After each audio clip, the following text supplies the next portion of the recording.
Bueno, hoy seguimos con nuestra clase de la voz de los profetas menores. Yo sé que si ustedes están conmigo, están muy entusiasmados con esta clase. No puedo esconderlo, no tengo que esconderlo tampoco, cuánto me apasiona la palabra de Dios. Y también me uno a los que conmigo también aman la palabra de Dios. Y yo creo que lo que estamos aquí por eso. No hay otra razón. La razón principal porque este grupo toma un miércoles en la noche para conectarse por Zoom, complicarse la vida, ¿verdad? Con tanto aparato y tanta cosa. No es por otra cosa que porque amamos la palabra del Señor. Y hoy estaremos continuando con ese estudio de los profetas menores. Han sido maravillosos los anteriores 5 profetas: Oseas, Joel, Amós, Abdías, Jonás, y hoy tenemos a Miqueas. Así que hoy continuamos con nuestro estudio y en esta ocasión estudiaremos el libro de Miqueas. Y como siempre, vamos a recitar juntos nuestro texto clave a la cuenta de 3, ¿verdad?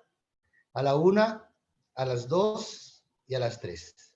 Y les envió profetas para que se volviesen a Jehová, los cuales les amonestaron, mas ellos no los escucharon. Segunda de Crónicas 24:19. Yo acabo de terminar mi lectura de este año, el libro de Segunda de Crónicas. Ahora entré a Esdras también. Y realmente, como le he mencionado varias veces, les exhorto a que puedan retomar los libros de Reyes, Samuel, Reyes y Crónicas, y ver cómo al final termina Israel, cómo termina trágicamente siendo castigados en juicio por haberse apartado de manera tan vergonzosa del Señor. Es increíble cómo ellos se apartaron en pos de los ídolos. Así que no escucharon a los profetas y fue grande su ruina. Y hoy estaremos viendo a uno de esos profetas, a otro de ellos, y es el profeta Miqueas. Y Miqueas tiene como principal ¿quién como el Señor? ¿Dónde podemos encontrar a alguien como nuestro Dios? ¿Con quién podemos comparar al Señor, a nuestro Dios, Señor de Israel? ¿Quién como el Señor? Nuestro sexto profeta. Y como cada miércoles estaremos viendo esta estructura. Primero veremos el contexto, luego la estructura del libro, luego el contenido del libro, los textos claves. Veremos a Jesucristo en el libro de Miqueas, el evangelio predicado en el libro de Miqueas, y después veremos algunas preguntas de aplicación que nos dejarán reflexionando durante la semana o durante la noche acerca del mensaje más importante de este libro. ¿Okay? Así que comencemos con nuestro estudio, específicamente con el contexto del libro de Miqueas. Miqueas es un personaje, ¿verdad? Hijo de Moreset, es de Moreset, perdón, de la ciudad de Moreset. Es su ciudad natal. Esa fue una de las ciudades que fueron capturadas por Sennacherib en su ataque a Judá en el año 701 antes de Cristo, ¿no? Muchos años antes fue atacada por Sennacherib, esta ciudad. Bueno, el significado del libro del nombre Miqueas es ¿quién como el Señor? ¿Quién es como nuestro Dios? Es una pregunta que miren, solo el nombre nos hace hacer un viaje. Déjeme decirle algo. Déjeme darle esta clave de los profetas y de la Biblia. Yo no sé, ahora le voy a hablar a los más jovencitos. O algunos que sean fanáticos de las películas de Marvel, o sea, de superhéroes, de Avengers y eso. Si ustedes vieron una película de los Avengers o la última, Endgame, se darán cuenta que para poder entender esa película, una de ellas, de seguro, para entenderla completamente, hay que verla casi todas, porque las películas hacen referencia una a la otra. Y es como que si en un pedacito de la película te pique el ojo acerca de otra película. Pues los libros de la Biblia son igual. Es decir, hay cosas en los libros de la Biblia que hacen referencia a otras historias de la Biblia. Y miren, cuando leemos ¿quién como el Señor?, nos transporta a un momento de la historia de Israel, y es cuando Israel cruzó el Mar Rojo. E Israel anunció los poderosos hechos de Dios a través de uno de los primeros salmos y cantos que ellos hicieron. Y decían, ¿quién como tú, Señor? ¿Quién es como nuestro Dios? Así que y Miqueas nos dice, ¿quién como el Señor? Él profetizó durante el periodo de agitación y crisis en el reinado de Acaz.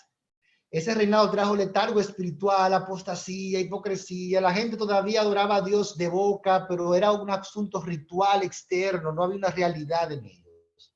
Él coincidió con otros profetas que veremos. Pero esa falta, esa apatía con el Señor, esa hipocresía se veía reflejada en su trato hacia las otras personas, hacia los demás israelitas.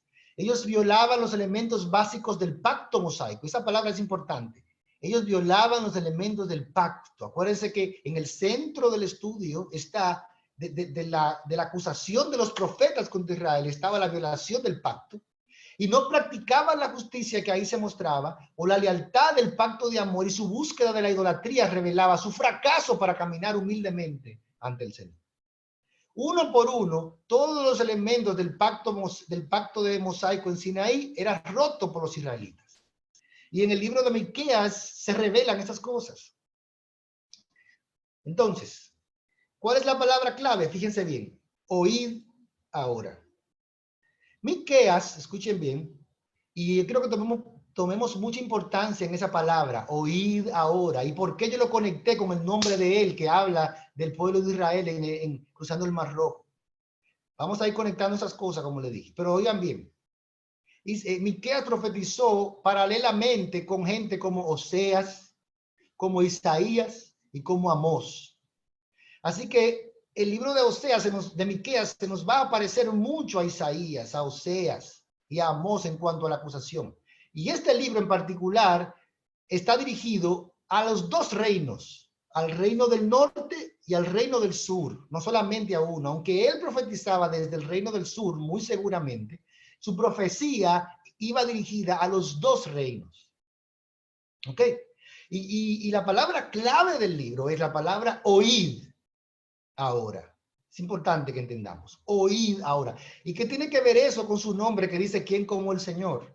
¿Y qué tiene que ver eso con cómo está conectado con el Éxodo capítulo 15 y el canto de ellos al ser liberado del Mar Rojo? Ya veremos más adelante. Para eso veremos la estructura del libro. El libro de Miqueas tiene una estructura súper interesante. Tenemos varias alternativas para estructurar el libro de Miqueas. Hay una alternativa muy complicada y muy exegética que yo la puse a un lado. Y yo he preferido estructurar el libro de la manera más simple y sencilla, y creo que es la manera más natural del libro. ¿Ok? Ustedes verán. Vamos a preguntarle a Radamés, nuestro amigo Radamés. Hola, Radamés. ¿Cómo está estructurado el libro de Miqueas? ¿Cómo está estructurado? En tres partes. Y muy establecida. Mira, en primer lugar está el primer oíd. En segundo está el segundo oíd. Y en tercer lugar está el tercer oíd. Muy sencillo, ¿verdad que sí? Así que un libro grande, 7 capítulos, con muchos temas. Para estructurarlo mejor, hemos tomado la misma estructura que pone Miqueas en el libro. Él hace 3 oráculos y cada uno de ellos comienza con la palabra oíd en la Reina Valera. En la NTV usted verá que usan otras palabras, pero es la misma palabra. Oíd. Capítulo 1, versículo 2. Después capítulo 3, versículo 1. Y después capítulo 6, versículo 1. Lo puede buscar. Oigan, escuchen. Ahora, yo me imagino que alguno de ustedes ya está conectando. ¿Por qué estamos hablando del pacto mosaico? ¿Por qué estamos hablando del nombre de él, quién como el Señor y como el pueblo de Israel? Todo eso. Oíd, ¿verdad? Oíd. Así que vamos a ver. Contenido de nuestro libro. Vamos a ver nuestra primera parte del libro. El primer oíd. Cada una de estas secciones yo le he puesto una palabra clave que representa, por así decirlo, el objetivo final de esa sección. Es como el clímax de esa sección. En todas las partes hay juicio, en toda la parte hay diferentes esperanzas, pero cada una de esas secciones tiene como un sentimiento particular o una idea cumbre. En el caso de la primera sección, esa idea cumbre es juicio. Así que podríamos decir, que la sección 1 significa, oigan juicio, escuchen bien el juicio de Dios. Escúchenlo. ¿Ok? Y para eso voy a leer el texto en la Reina Valera. Es el capítulo 1, el versículo 2 dice, oíd, pueblos todos, está atenta tierra y cuanto hay en ti, y Jehová el Señor desde su santo templo, sea testigo contra vosotros. Oigan, pueblos. Ese es el primer, así comienza la primera sección. ¿Qué es lo que los pueblos, qué es lo que las naciones tienen que oír? ¿Qué es lo que, hacia dónde se dirige? Él está haciendo un llamado a que nosotros todos prestemos atención a lo que va a venir en este oráculo de Miqueas, porque es de suma importancia y de suma lección. Acuérdense el texto de Romanos, donde dice que las cosas que ocurrió a Israel ocurrieron como ejemplo para nosotros. Así que nosotros vamos a ver esto y a escuchar y a poner atención a este juicio en esta sección. Fíjense la primera parte, dice, miren, viene el Señor, sale de su, un momentito, sale de su trono en el cielo. ¿Y qué hace cuando sale de su trono en el cielo? Dice, pisotea las cumbres de la tierra, las montañas se derriten debajo de sus pies y se derraman sobre los valles, como cera en el fuego, como agua que desciende de una colina. Miqueas inmediatamente dice, oíd, oigan, nos transporta a una escena celestial. Es como una película y nos dice, miren, miren esta película, miren esta visión. Dios sale de su trono, pisotea las cumbres de la tierra, las montañas se derriten debajo de sus pies, se derraman sobre los valles, como cera en el fuego, como agua que desciende de la colina. El versículo, aquí tengo el texto, dice el versículo 5, ¿por qué sucede esto? Y empieza a entrar a hablar de eso. Pero antes de ver en cómo está conectada esta escena con las razones del juicio, yo le voy a hacer una pregunta. ¿A qué escena? Ahí hay un error, disculpen. ¿A qué escena se les parece esta descripción? ¿A qué escena se les parece esta descripción? Piensen bien. Lo voy a dar, fíjense bien. Miren, viene el Señor, sale de su trono en el cielo, pisotea las cumbres de la tierra, las montañas se derriten debajo de sus pies, se derraman sobre los valles como cera en el fuego y como agua que desciende de una colina. ¿A qué escena se le parece? ¿No se le parece a esta escena? El día del pacto, cuando el monte se derretía delante de la presencia que bajó de su trono del Señor a hacer el pacto con su pueblo. Así que Miqueas está evocando el momento del pacto aquí en Sinaí con su pueblo y le está mostrando que ese mismo Dios que el pueblo temió porque en el monte temblaba, truenos, rayos, es el mismo Dios que ahora le está hablando que han roto ese mismo pacto que en aquel tiempo prometieron guardar. Esa es la escena que está trayendo Miqueas delante de nosotros. Es tremenda. Recuerden ese tiempo.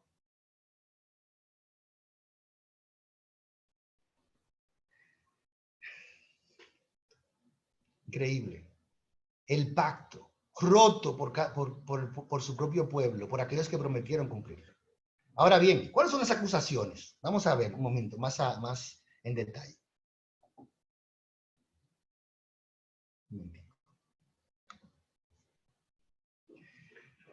¿Y por qué sucede eso? Dice el versículo 5. Es a causa de la rebelión de Israel. Sí, por los pecados de toda la nación. ¿Quién es culpable de la rebelión de Israel? Samaria, su ciudad capital. ¿Y dónde está el centro de la idolatría de Judá? En Jerusalén, su capital. Y lo que está haciendo aquí el Señor a través del profeta es diciendo que hay el mismo Dios que vino a rescatar a Israel en el desierto y hacer un pacto con ellos en Sinaí, es el mismo Dios que ahora viene a darle las consecuencias a ellos de haber roto su pacto. ¿Y contra quién vienen? Contra todos. No solamente Judá, no solamente el reino del norte. El reino del norte, Israel, y el reino del sur, los dos son culpables de rebelión. rebelión contra Dios. Se han rebelado contra el mismo Rey de Reyes que estaba allí en Sinaí, y ahora ese mismo Dios vendrá con ese mismo ímpetu contra este pueblo. ¿Y qué hará? Dice, así que yo, el Señor, haré de la ciudad de Samaria, ¿qué hará? Un montón de escombros. Sus calles serán aradas para plantar viñedos, y haré rodar las piedras de sus paredes hacia el valle hasta dejar al descubierto sus cimientos. Hermanos, imagínense esta imagen. Miren esta ciudad de Santo Domingo. Imagínense que de repente nos digan que se convertirá en un montón de escombros completamente. Eso es lo que Dios está diciendo que hará con Samaria. Todos sus edificios, todas sus calles, todas sus construcciones se convertirán en un montón de escombros y ya estará desolada. ¡Qué increíble! Pero no solamente Israel, también Judá. Dice, lloraré y me lamentaré y andaré descalzo y desnudo por la vergüenza que está diciendo eso. Aullaré como un chacal y gemiré como un búho, pues la herida de mi pueblo es demasiado profunda para sanar. Ha llegado a Judá, aún hasta las puertas de Jerusalén. Aquí lo que está describiendo el profeta es un castigo profundo, grande, doloroso, que dan ganas de llorar y de lamentarse, de andar, de olvidarse de apariencia. Mire, dice, andaré descalzo y no me importa, porque esto es tan grande que no me importa más nada. Esto es terrible lo que estoy mirando que va a pasar con Judá. Aún a Jerusalén, la ciudad de Dios, la ciudad que en los salmos habla, está allí, está el templo de Dios. Será destruida. Pero miren cómo ese juicio es descrito para toda la región de Judá. Es increíble como ahora el profeta Miqueas nos muestra este juicio a través de un recurso literario hermosísimo. Miren, él nos dice, no se lo digan a Gad. ¿Qué significa eso? Mire, en el idioma original, Gad suena como a la palabra decir, hablar. Pero es una frase que el rey David también utilizó cuando murió, creo que el rey Saúl y Jonatán. Y lo que significa es que no se enteren mis enemigos.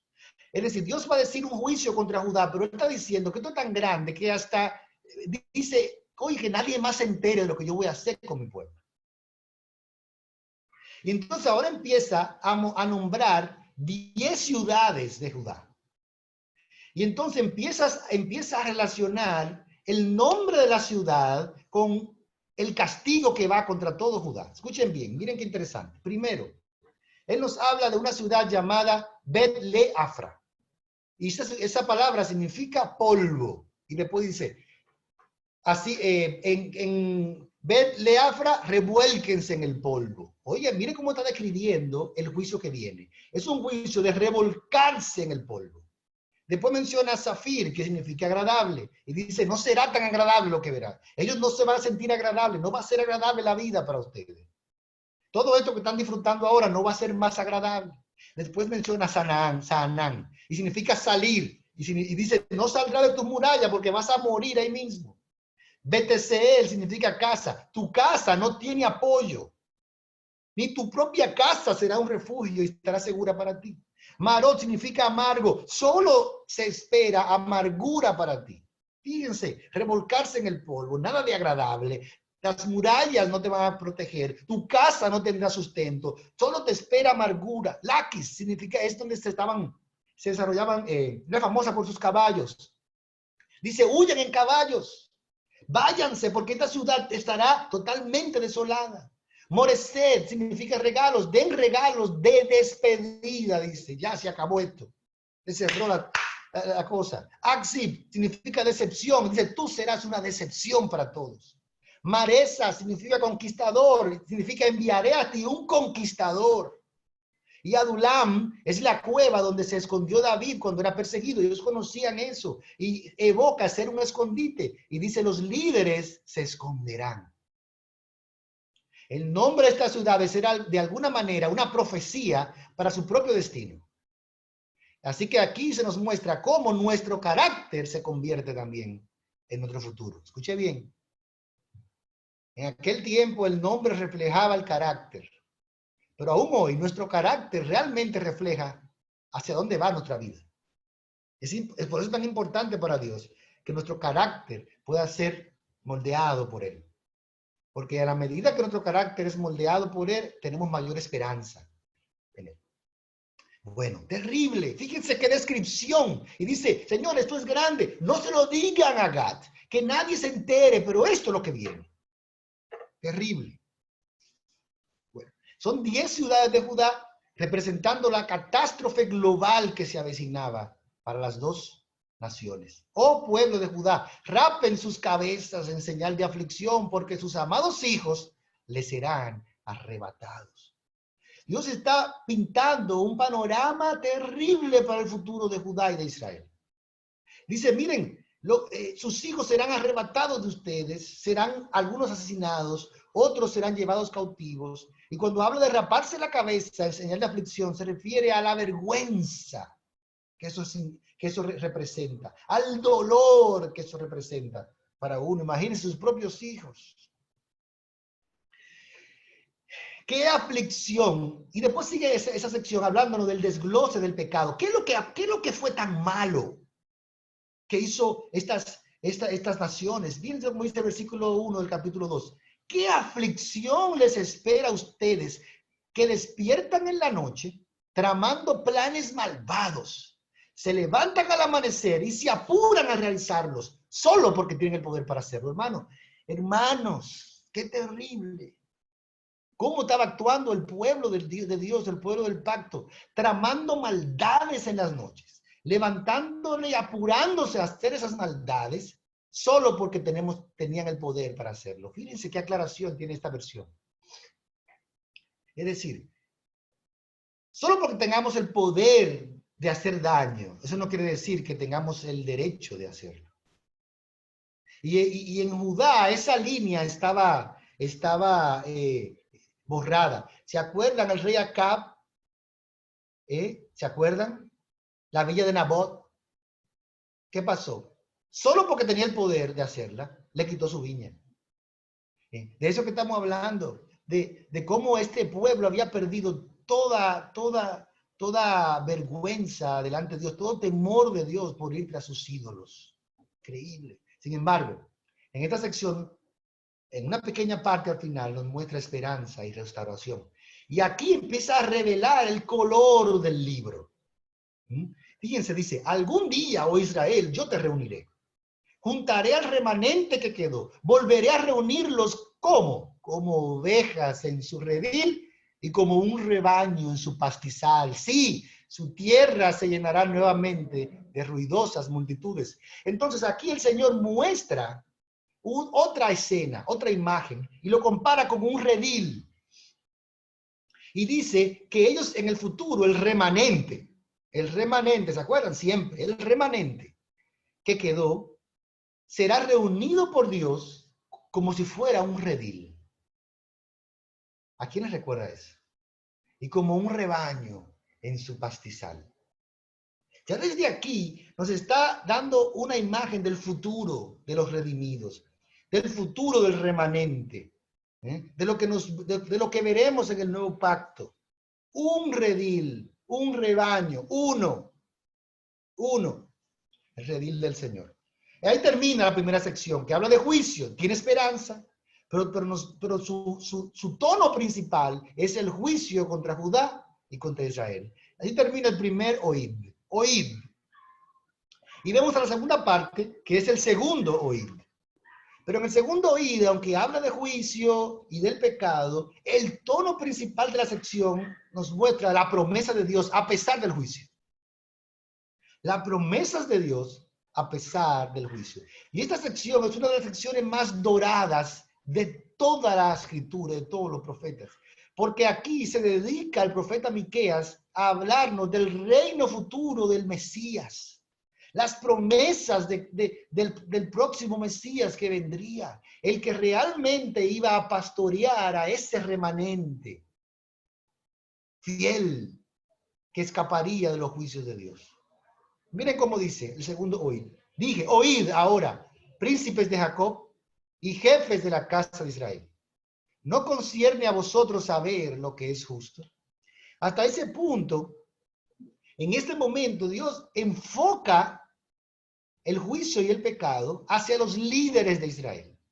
Ahora, ¿qué tiene que ver que él esté enfocando ahora el pecado de los líderes de Israel con la promesa de un reino mesiánico? Tiene que ver con lo siguiente. Hasta ahora tus reyes y tus príncipes no han servido. Pero vendrá uno que sí será rey, príncipe y pastor, que realmente te guiará por el camino del Señor. Esa es la idea de esta sección. Los líderes fracasaron, los príncipes de Jacob, que debieron conocer lo que es justo, que debieron juzgar justamente, no lo hicieron. Miren lo que dice aquí en el versículo 2 y 3. Ustedes mismos son los que odian lo bueno y aman lo malo. Despellejan vivo a mi pueblo y le arrancan la carne de sus huesos. Sí, devoran la carne de mi pueblo, le arrancan la piel, le rompen los huesos, los cortan en pedazos como carne para olla. Fíjense qué manera poética, qué metáfora Dios está usando aquí para mostrar la violencia que estaba ejerciendo el liderazgo de estas naciones contra el pueblo de Dios. Fíjense cómo dice. Primero odian lo bueno y aman lo malo. Pero ellos están despellejando vivo al pueblo, le arrancan sus carnes, están haciendo violencia contra ellos. ¿Por qué? Porque lo están incitando a la idolatría. Lo están guiando por el camino malo, lejos de Dios. Y también abusando de ellos en los juicios, tomando soborno. Hay uno de los casos que menciona Miqueas es que rompían el pacto de Dios porque se supone que la tierra se quedaba con las familias y algunos de ellos estaban vendiendo las tierras más para adelante y haciendo más pobre a los que ya eran pobres. Ustedes se acuerdan, eso me recuerda mucho al mismo Jesucristo cuando le habló a los fariseos, que dice que se metían en las casas de las viudas, haciendo violencia contra el pueblo de Dios, abusando y siendo injustos. Por causa de ustedes, el monte de Sión quedará arado como un campo abierto. Jerusalén será reducida a escombros. Un matorral crecerá en las cumbres donde ahora se encuentra el templo. Hermano, miren, yo quiero que usted sepa que ese texto, esa profecía en específico, era una bomba en el momento en que él la dijo. Eso no era cualquier cosa. Lo que estaba diciendo este profeta era que ese grandioso templo de Salomón que estaba en ese tiempo erigido, maravilloso, alto, que era una maravilla del mundo, se convertiría en un matorral. En nada. Ese lugar donde la nube del Señor descendió, la gloria del Señor dijo que habitaría en ese lugar. De repente iba a estar vacío, destruido. Eso era una afrenta contra el pueblo y contra la concepción que ellos tenían de ellos como pueblo escogido.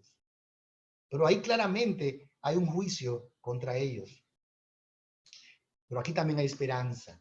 Y esta esperanza es maravillosa porque nos lleva al reino del Mesías. Miren cómo dice el capítulo 4, donde comienza a abrirnos. Miren, esos líderes de ustedes no sirven. Están reprobados, son pastores reprobados, líderes, reyes, príncipes reprobados. Pero vendrá uno, vendrá un reino diferente, lo que está diciendo. En los últimos días, viene esa frase, en los últimos días, el monte de la casa del Señor será el más alto de todos. El lugar más importante de la tierra se levantará por encima de las demás colinas y gente del mundo entero acudirá allí para adorar. Hermanos, como hemos dicho en otras ocasiones, cuando los profetas empiezan a hablar de la esperanza de los últimos días, no se refieren a Israel terrenal, se refieren a la nueva Jerusalén, al reino de Dios, que comienza aquí, ahora, comenzó con Jesucristo, se inauguró, aunque todavía no se ha consumado. Y cuando habla del monte de la casa del Señor, se refiere a la misma iglesia del Señor, que es el templo de Dios. Que ese lugar sería el más alto de todo el mundo entero. Que el pueblo de Dios sería lo más importante que hay en el universo, en esta tierra, como parte de lo creado. Eso es lo que está diciendo. Esa es la esperanza. Llegará un día en donde el reino de Dios será lo más importante. Como estamos comenzando a ver y como Dios nos ha mostrado que es ahora. Nada es más importante que eso. Ya no hay un terreno importante, no hay un templo físico que es más importante, no hay unos rituales que son más importantes. Ya eso no. Jesús le dijo a la mujer samaritana, ni en el monte ni en Jerusalén, sino vendrá la hora cuando los verdaderos adoradores, y ahora es, adorarán al Padre en espíritu y en verdad. Porque el Padre, tales adoradores, busca creadores. A eso que se refiere, el reino de Dios está dentro de nosotros. Y miren cómo dice, sigue diciendo. Ahora, ¿cómo? Si hay un reino, si el monte, acuérdense que los montes para los profetas tenían una simbología de reino. Si hay un reino, también hay un rey. Y entonces en el capítulo 5, versículo 2, entonces nos introduce a ese rey.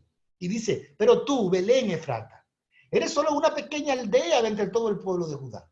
No obstante, en mi nombre saldrá de ti un gobernante para Israel, cuyos orígenes vienen desde la eternidad. ¿Cómo aplica el Nuevo Testamento este texto? Lo aplica al Israel de Dios. Y el gobernante es Jesucristo, que nació en Belén. Y en su nombre Él reina porque sus orígenes vienen de la eternidad. Gloria a Dios. Ese reino futuro que está prometido en el capítulo 4 tendrá un rey que nacería en Belén. Y vemos todas esas cosas cumplidas cuando en Mateo capítulo 2 versos 4 y 6 Jesús nació en un pesebre en Belén de Judá. Qué hermoso. Ese día, ese nacimiento cumple claramente las profecías de Miqueas. Este texto está conectado con Miqueas directamente. Vendrá el monte de la casa del Señor, será el más alto de los montes, porque será un reino que cubra, como mencionó Daniel. Pero ese reino tendrá un rey, y ese rey nacerá en Belén, y será un gobernante de parte de Dios. Pero no será cualquier gobernante, porque ese rey es eterno, sus orígenes son desde la eternidad. Está describiendo claramente la esperanza real de este pueblo. Su esperanza no podía estar clavada en un rey terrenal, político de este mundo, o en el Israel terrenal, la tierra de Israel allá. No, aquí está Miqueas claramente enfocando la esperanza en otro lugar, en el mismo lugar que la tenía Abraham, cuando dicen Hebreos, que tenía puesta la mirada en la ciudad que tiene fundamento, cuyo arquitecto y constructor es Dios mismo. Esa es la Nueva Jerusalén. Gloria a Dios. Hay esperanza. ¿Y qué hará él? Dice, se levantará para dirigir a su rebaño. Fíjense, hay otra cosa de ese rey. Hay un reino. Ya vimos en el capítulo 1 que hay un rebaño. Pero ese reino, ese rebaño es la misma cosa. Porque ese rey dirigirá a su rebaño con la fuerza del Señor y con la majestad del nombre del Señor su Dios. Entonces su pueblo vivirá allí tranquilo, porque Él es exaltado con honores en todas las partes. Ahí es donde el rey David es símbolo de Jesucristo, porque es el rey de Belén, que además es pastor del rebaño de Israel.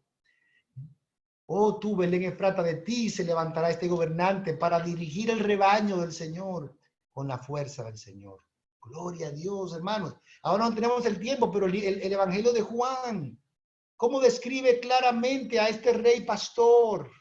Que nadie arrebata sus ovejas de su mano, que las guarda, que las cuida, que pueden vivir tranquilas, entrar y salir y pastar en ese reino en donde Él es el pastor y Él es el rey. Ese es el que está anunciando Miqueas. Miqueas habla de Cristo, hermano. Gloria a Dios. Entonces, en el medio de ese capítulo, de esas promesas, hay una pausa del juicio, hay una pausa de todo esto. Y son esas pausas de misericordia que Dios hace en los libros de los profetas menores. ¿Y qué dice el Señor en el capítulo 6, versículo 8? No, oh pueblo, el Señor te ha dicho lo que es bueno y lo que Él exige de ti. Que hagas lo que es correcto, que ames la compasión y que camines humildemente con tu Dios. Ya esta parte nos lleva introductoriamente a la tercera sección, que es el tercer oíd. Y ese tercer oíd tiene como idea principal dos cosas. Son como dos caras de una misma moneda: fe y arrepentimiento. Así que hay juicio. Fíjense cómo está el evangelio ahí. Hay un juicio por el pecado, Pero hay una promesa de un nuevo líder que es pastor, rey, que nos apacentará. Pero la manera de que Él lo va a hacer es a través de que nosotros entendamos que tenemos que poner nuestra confianza en Él y tenemos que venir en arrepentimiento humildemente delante de Él. Oigan, miren cómo dice, versículo 2 del capítulo 6. Oíd montes, oigan montes, fuertes cimientos de la tierra, el pleito de Jehová, porque Jehová tiene pleito con su pueblo y altercará con Israel. Es decir, en esta nueva sección, ya no está solamente Dios hablando en primera persona los juicios contra Israel. Ahora Dios está tratando, después de mostrar la provisión que será el Mesías para ellos, estará tratando de altercar con ellos, de hacer un juicio con ellos legal, para que entiendan ellos mismos la gravedad de su pecado y puedan volverse al Señor. Qué misericordioso el clemente del Señor. El Señor no tiene que darnos razones, no tiene que argumentar con nosotros, pero Él lo hace porque nos ama. Mire cómo dice el versículo, capítulo 7, versículo 2. La gente que sigue a Dios ha desaparecido. No queda ni una sola persona honrada sobre la tierra, dice. Son todos asesinos, les tienden trampas hasta sus propios hermanos. Esa era la condición en que estaba Israel. Y a ese punto el profeta Miqueas nos hace como una imagen. Él comienza diciendo que él es como esas personas que recogen la cosecha, pero no le queda nada para comer.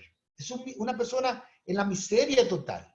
Y así estaba Israel espiritualmente, corrompido, en la miseria total. No veía la maldad, se la había metido en sus huesos. Y Dios quiere tratar de que ellos lo vean, se lo ilustra de toda la forma. Hasta aquí hay, en el capítulo 6, déjenme ver si lo puedo leer. En el capítulo 6.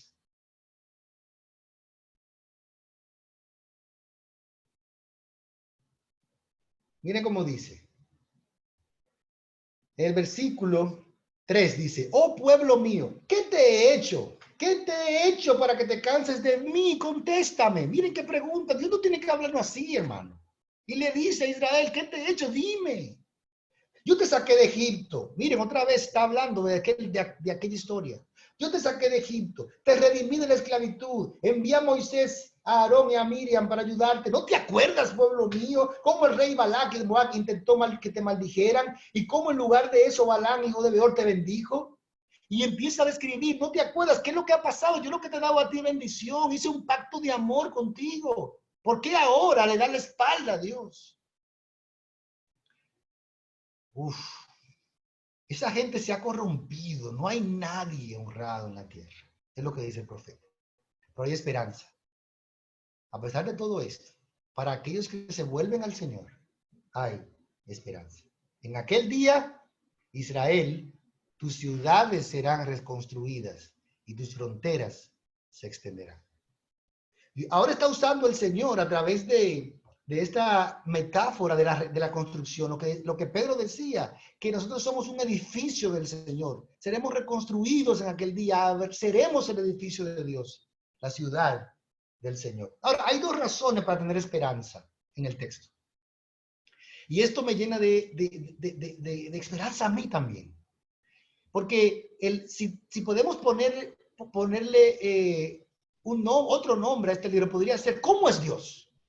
Este libro nos muestra cómo es Dios. Y hay dos razones. En primer lugar, el carácter de Dios. Y este texto, ahorita decíamos, ¿cuál es su texto favorito? Este es mi texto, uno de mis dos textos favoritos de todo el libro. Este es el primero. Miren cómo dice. Oh Señor, ¿dónde hay otro Dios como tú, que perdona la culpa del remanente y pasa por alto los pecados de su preciado pueblo? No seguirás enojado con tu pueblo para siempre, porque tú te deleitas en mostrar tu amor inagotable, hermano. Mira esa frase al final, esa frase, ese es Dios. Es decir, Dios no es el que se deleita en el capítulo 1 en los juicios, ni en destruir. Dios es el que se deleita en mostrar un amor inagotable. Lo vimos en Oseas, lo vimos en los otros profetas. ¿Con quién es como tú, Señor? ¿Quién como tú, Señor, que perdonas la maldad de tu remanente? Este carácter bondadoso de Dios, ese carácter perdonador de Dios, es el que nos da esperanza. Porque si servimos a un Dios así, tenemos esperanza. La segunda razón para que tenemos esperanza es que ese Dios que es bueno nos ha mostrado, nos ha dado promesas. Él no solamente es bueno, pero en su bondad nos ha dado promesas que va a cumplir. Dice el versículo 20, nos mostrarás tu fidelidad y tu amor inagotable, como lo prometiste hace mucho tiempo a nuestros antepasados, Abraham y Jacob. Dios le había prometido a la descendencia de Abraham serle fiel para siempre. ¿Se acuerdan la clase pasada? La descendencia de Abraham. ¿Y a cuál descendencia de Abraham es que Dios le ha dado esta promesa de ser para siempre? Es al descendiente de Abraham, a Jesucristo. Y en Cristo nosotros, unidos a Él, recibimos todas esas promesas al estar unidos a Él. Preciosas y magníficas promesas, dice el apóstol Pedro. Esas promesas las recibimos por medio de Jesucristo, por estar en Cristo, que es el verdadero descendiente de Abraham, el cual es el que recibe todas estas promesas de Dios. La simiente de Abraham.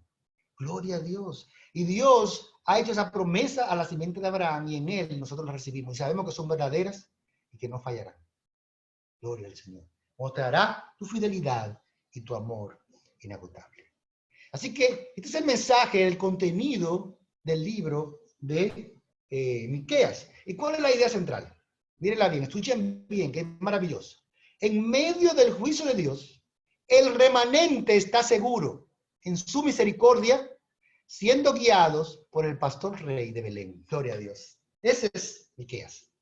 En medio del juicio de Dios que puede aterrarnos, el remanente, los redimidos, el pueblo dentro del pueblo, es decir, la simiente espiritual nacional allí, estará seguro en su misericordia siendo guiados por el pastor rey de Belén. Es decir, que Miqueas apunta a Jesucristo y al pueblo de Dios guiado por ese pastor rey Jesucristo, el rebaño de él, el que se habla en Juan capítulo 10, tengo este rebaño, son mis ovejas, nadie las arrebatará de mi mano. A este refería esto. Palabra clave. Mira esta palabra clave en el libro de Miqueas y yo creo que una palabra clave es suficiente. Yo creo que podíamos profundizar en esta palabra. La palabra Shema. Es decir, ¿usted se acuerda de esa palabra de dónde viene? En Deuteronomio, capítulo 6, dice, oye Israel, Jehová nuestro Dios, Jehová uno es. Y amarás al Señor tu Dios con todo tu corazón, con toda tu alma y con toda tu mente y con todas tus fuerzas. Y estas palabras que yo te mando hoy las enseñarás a tus hijos. Esa palabra, oye Israel, es la palabra Shema Israel. Pero es la misma palabra que aparece esas 3 veces en el libro de Miqueas. Así que Miqueas, que significa ¿quién como el Señor? Porque nos recuerda la liberación de Israel en el Mar Rojo. Ese Miqueas que nos da una imagen del monte de Dios cuando estaba allí Dios dando el pacto.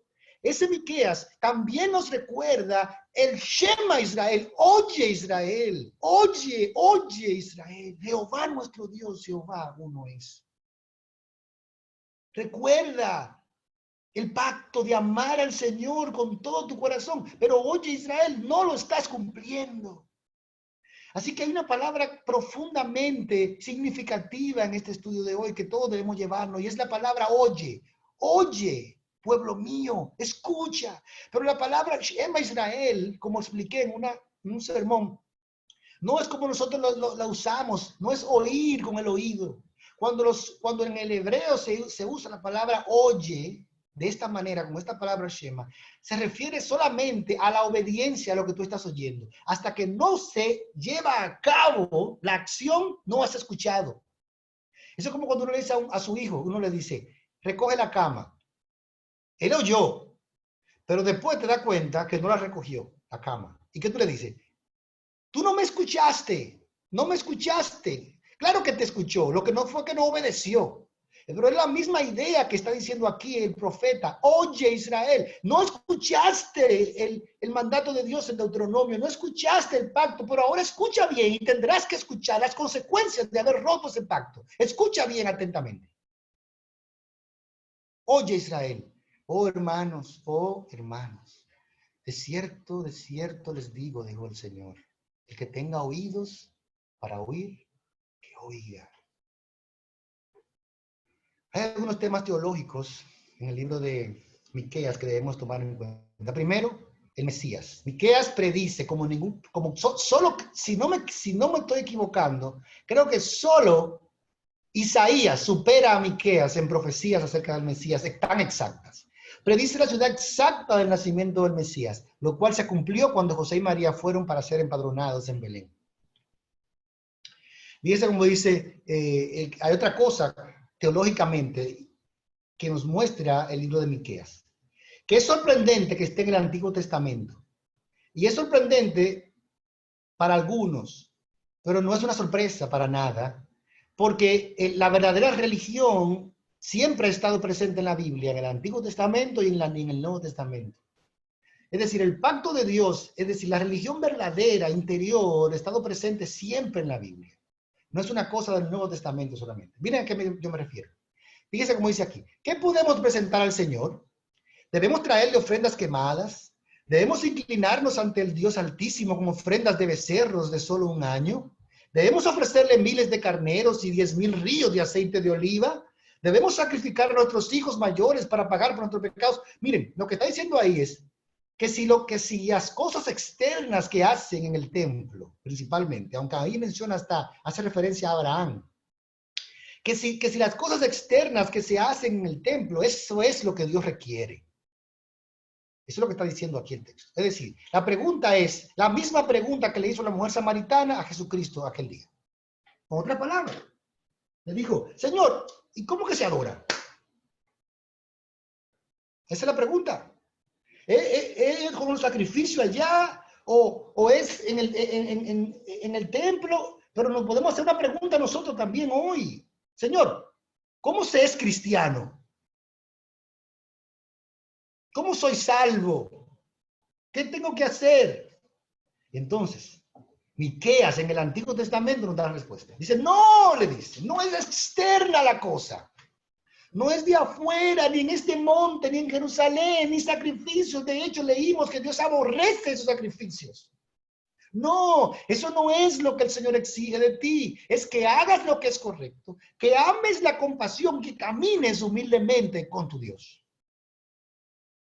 Pero la última frase es una frase que revela el tema de toda la sección y es fe y arrepentimiento. Porque caminar humildemente con tu Dios es una frase que revela una vida de fe y confianza en el Señor, porque camina con Él, y arrepentimiento, porque lo hace humildemente debajo de sus manos. ¿Y qué trae eso como resultado? Que haga lo correcto y que ame la compasión. Así que, hermano, lo que está diciendo Miqueas es que aún en el Antiguo Testamento, la religión verdadera no es externa, sino interna. No quiere sacrificio que yo lo daría. No quiere holocaustos. Un corazón contrito y humillado no despreciarás tú. ¿Cuándo dijo David eso? No fue en el Nuevo Pacto, en el Nuevo Testamento, fue en el Antiguo Pacto, aún muchos siglos antes de este texto. Hermanos, nos está mostrando aquí que si nosotros ponemos el énfasis solo en una práctica religiosa exterior, ir a la iglesia, conectarme, leer la Biblia todos los días, repetir las oraciones, y ya yo creo vestirme de esta manera, hablar de esta manera, yo creo que eso me hace cristiano. Le dice, no, le dice, no se engañen. ¿Cuánta gente engañada en las iglesias, en nuestra propia iglesia, hermano? ¿Cuánta gente engañada que creen que son cristianos solo porque cumplen con algunos requerimientos externos que están mirando alrededor? Y el Señor le dice, no, no, no, no. Ay, hermano, no tengo palabras, de verdad.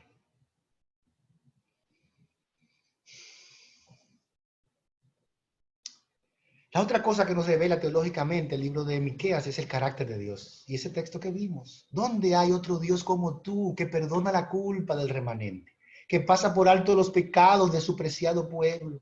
No seguirás enojado con tu pueblo para siempre, hermano. Esta es la palabra clave que revela este libro. Míreme, yo quiero que usted se enamore de esta frase, que usted se enamore de este carácter de Dios que dice aquí, tú te deleitas en mostrar tu amor inagotable. Miren, para Dios perdonar no es una obligación. Para Dios amar no es una obligación porque Él tiene que hacerlo. No, no, no, no, no, no. Eso es como que a mí me gusta el helado de vainilla de Häagen-Dazs y me digan, Tú tienes obligatoriamente que comer helado de vainilla todos los días de Häagen-Dazs. ¿Y qué yo voy a decir? Me voy a poner guapo, de que está bien, obligado. No, no, no, no. Eso es lo que pasa en este texto, esa es la idea que está dando. Que para Dios mostrar un amor inagotable no es una fuerza, es lo que a Él le deleita y le encanta, hermanos. Ese es nuestro Dios. De tal manera amó Dios al mundo. Ese versículo es vigente, no se ha borrado de la Biblia, está ahí. De tal manera, ese es el carácter de Dios, que envió a su propio Hijo único. Esto no es para los impíos solamente, eso es para nosotros también los creyentes. Lo envió para que todo aquel que en Él cree no se pierda, mas tenga vida eterna. Ese es el carácter de nuestro Dios. Gloria al Señor. Bueno, textos claves del libro de Miqueas. Vamos a repasarlo solamente, a pasarlo, para que usted pueda tomar notas y poder resumir. Usted lee estos textos y tendrá la idea general del libro. ¿Ok? Primero, Miqueas 1:2. Atención, que todos los habitantes del mundo escuchen, que oiga la tierra y todo lo que hay en ella. El Señor soberano hace acusaciones en contra de ustedes. El Señor habla desde su santo templo. Miqueas capítulo 1, versículo 2. Miqueas capítulo 2, versículo 13, su líder irrumpirá, se pondrá al frente, los sacará del destierro a través de las puertas de las ciudades enemigas y los llevará de regreso a su propia tierra. Su rey los conducirá, el Señor mismo los guiará, hablando del Mesías. Capítulo 3, versículo 8. Yo, en cambio, estoy lleno de poder del Espíritu del Señor. Estoy lleno de justicia y de fuerza para denunciar con valentía el pecado y la rebelión de Israel. Este era Miqueas comparándose con los profetas falsos que hablaban mentira. Capítulo 4, versículo 1. Los últimos días, acuérdense cómo se usa en el Nuevo Testamento esa frase. Se usa para el tiempo de la iglesia, lo que estamos viviendo ahora. En los últimos días, el monte de la casa del Señor será el más alto de todos. El lugar más importante de la tierra se levantará por encima de las demás colinas y gente del mundo entero acudirá allí para adorar. Miqueas 5:2, pero tú, Belén Efrata, eres solo una pequeña aldea entre todo el pueblo de Judá. No obstante, en mi nombre saldrá de ti un gobernante para Israel, cuyos orígenes vienen desde la eternidad. 6:8, no, pueblo, el Señor te ha declarado, te ha dicho lo que es bueno y lo que exige de ti. Hagas lo que es correcto, que ames la compasión y que camines humildemente con tu Dios. Amén. Gloria a Dios. Próximo texto. 7:18. ¿Dónde hay otro Dios como tú que perdona la culpa del remanente? Pasa por alto los pecados de su preciado pueblo. No seguirás enojado con tu pueblo para siempre porque tú te deleitas en mostrar amor inagotable. Ahora vamos a ver cómo vemos a Jesucristo en el libro de Miqueas. Mírenlo aquí. El libro de Miqueas, como dijimos ya, presenta a Cristo como el pastor rey que nacería en Belén. Ahí está clarísimo, lo revela. Por eso Cristo le dijo a los saduceos, escudriñen la Biblia porque ellos dan testimonio de mí. Mírenlo aquí, está en 5:2. Tú, Belén Efrata, ya leímos ese texto. De ti saldrá el gobernante. Y 2:13, tu líder irrumpirá, se pondrá al frente y los sacará del destierro. El Señor mismo los agarró, su rey los conducirá, dice al final. El Señor mismo los guiará, hablando del Mesías rey. Oh Señor, protege a tu pueblo con tu vara de pastor, guía a tu rebaño como tu posesión más preciada, aunque viva solo en un matorral en lo alto del monte Carmelo, que se alimente de los fértiles pastos de Basán y Galaad, como lo hacía en tiempos pasados. Él será el pastor y él tendrá un rebaño. Ahora vamos a ver cómo es predicado. Miren qué fascinante, el evangelio en el libro de Miqueas. ¿Cómo se predica el evangelio? Acuérdense de nuestro texto en Hebreos 4:2. Porque también a nosotros se nos ha anunciado la buena nueva como a ellos, pero no les aprovechó el que Shema. No escucharon la palabra, porque no fue acompañada de fe en los que lo oyeron. Radamés, ¿cómo se predica el evangelio en Miqueas? No, pueblo, el Señor te ha declarado, te ha dicho lo que es bueno y lo que Él exige. Que hagas lo que es correcto, que ames la compasión y camines humildemente con Dios. Mira lo que dice Tim Keller, yo creo que leímos eso. Somos más pecaminosos e imperfectos de lo que creemos, pero al mismo tiempo somos más amados y aceptados en Jesucristo de lo que jamás imaginamos. Eso es el libro de Miqueas, hermano. El libro de Miqueas nos muestra que somos más pecaminosos de lo que nunca nos imaginamos, pero también somos más amados y aceptados de lo que jamás pensamos que seríamos en Cristo. Ese es el libro de Miqueas. Gloria al Señor. Y ahí está el Evangelio en el libro de Miqueas. Hemos visto esta estructura. Un mensaje acerca de Dios, del pecado, de Cristo, de la fe, arrepentimiento y de la esperanza futura.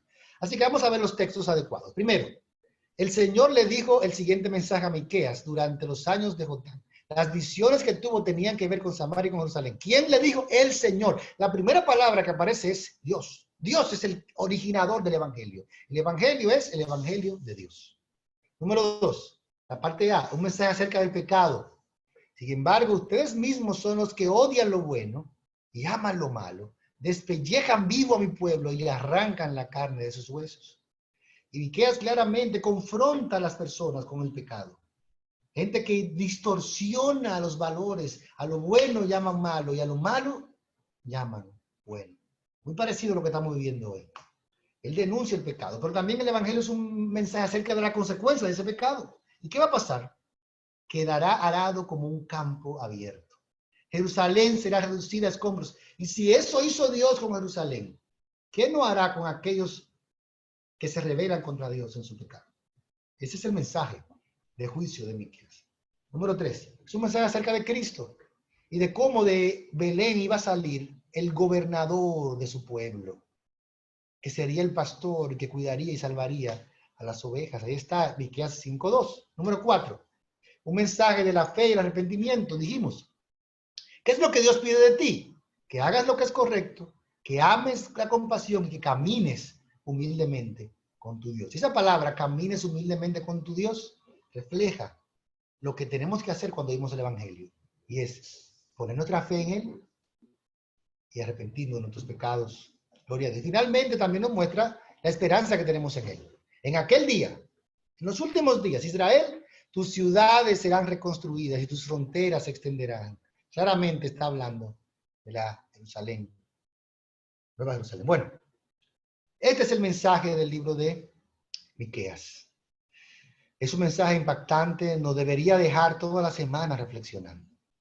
Pero aquí hay algunas preguntas, 5 preguntas, para poder colaborar en esta reflexión. ¿Qué cosa puedo preguntarme a mí mismo? ¿Qué cosa puedo reflexionar acerca de este mensaje de Miqueas? La primera que yo tengo aquí es la siguiente pregunta. ¿Estoy oyendo atentamente lo que Dios me está hablando? Fíjense, esa palabra es muy clave en el libro, en toda la escritura, desde Deuteronomio. Escucha, Israel, oye bien. ¿Estamos nosotros oyendo atentamente lo que Dios nos está hablando personalmente? Hermano, a cada uno de nosotros Dios nos está hablando personalmente, a través de los sermones, a través de su devocional personal, a través de la providencia externa, a través de otros hermanos. Y nosotros estamos escuchando lo que Dios nos está diciendo. Estamos escuchando la amonestación de Dios de nuestros pecados. Estamos escuchando el camino de Dios, del bien que tenemos que seguir. Reflexionemos en esto, hermanos. Número 2. ¿Cómo estoy ejerciendo mi liderazgo delante de Dios? Acuérdense que en el libro de Miqueas se acusa a los líderes, a los príncipes de Israel. Y nosotros siempre estamos ejerciendo influencia con alguien. Somos líderes en nuestro trabajo, o en nuestros hogares, con nuestros hijos, o en un grupo de amigos, o en la iglesia, o en la escuela dominical, o en grupo de jóvenes, donde sea que estamos teniendo algún tipo de liderazgo. La pregunta es, ¿cómo estoy ejerciendo mi liderazgo delante de Dios? Porque Dios pedirá cuenta, como se lo pidió a ellos aquí, en el capítulo 3 de Miqueas. Creo que está diciendo. Número 3. ¿Cómo es mi religión? Miren esta pregunta. Y yo sé que a uno no le gusta mucho la palabra religión, pero quiero usar esta palabra aquí. ¿Cómo es mi religión o mi espiritualidad? ¿Es externa o es principalmente interior? ¿Mi vida espiritual está dirigida por los deseos de Dios en mi interior o por los rituales y obligaciones externas que estoy viviendo? A veces nosotros vivimos una religión o una espiritualidad de cumplimiento. Así llegamos el domingo, tengo que cumplir con el Señor. Y mi suegra tiene una frase que yo siempre la repito, según ustedes la han oído, que ella dice que una religión externa es una religión de cumplimiento. ¿Y por qué es malo? Porque dice, cumplo y miento. Así que no sea una religión externa de cumplimiento, porque eso es cumplir y mentir. La religión verdadera es una religión interior. La relación con Dios comienza adentro, en espíritu y en verdad. Capítulo 4, pregunta número 4. Entonces eso nos lleva a la próxima pregunta. ¿Cómo está mi relación personal con Dios? ¿Cómo estoy yo con Dios? ¿Cómo está mi devocional? ¿Cómo está mi crecimiento espiritual? Y por último, la pregunta, ¿dónde está mi esperanza? El pueblo de Israel en aquel momento tenía su esperanza en que el templo estaba construido allí, o en su fuerza. Y claramente, el profeta le dice que eso no hay ninguna esperanza. Y le dice que la verdadera esperanza está en el pastor rey que vendría a traer salvación al remanente de su pueblo. En aquellos días Él será el rey y el pastor de nosotros. Nosotros, ¿dónde tenemos nuestra esperanza? ¿En este mundo, en la religiosidad o en Cristo, que es nuestro pastor rey? Que el Señor nos ayude a vivir de esta manera, hermano. Que el Señor nos haga pensar profundamente y meditar bien sobre nuestros caminos y escuchar atentamente lo que Dios nos está hablando. Amén, hermanos. Quiero, antes de orar, poder recomendarles para la próxima semana leer, como hemos hecho, el libro de Nahum en la versión NTV. ¿Ok?